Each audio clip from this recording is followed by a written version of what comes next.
Umewahi kusikia kukodisha nyumba ni kula pesa bure? Wanasema bora ujikokote kununua nyumba yako. Lakini leo nitakuvunja kilele cha ukweli. Kukodisha nyumba si upotevu wa pesa, ni akili ya kifedha. Ununue nyumba ukiwa na fursa ya kazi.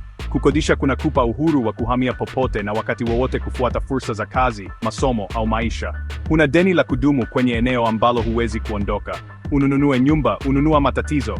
Lazima ulipe kodi ya nyumba kila mwaka, matengenezo, umeme, washi, bima ya nyumba, usimamizi wa mali. Kukodisha, gharama hizi zote ni za mwenyewe nyumba.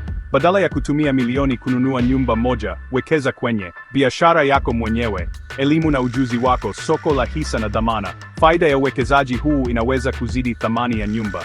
Mkopo wa nyumba ni deni la miaka 20 hadi 30. Kukodisha hakukupi mzigo huu. Pesa zilizobaki zinaweza kutumika kujikwamua kifedha haraka. Kukodisha kuna kuruhusu kuishi kwenye maeneo bora na salama ambayo huwezi kununulia kwa sasa. Afya na usalama wako ni muhimu kuliko umiliki. Usiruhusu matamshi ya kijamii ya kufanya ufanye maamuzi mabaya ya kifedha. Kukodisha ni akili, sio ujinga. Chagua kile kinachokufaa zaidi kwa hali yako ya kifedha na malengo yako ya maisha.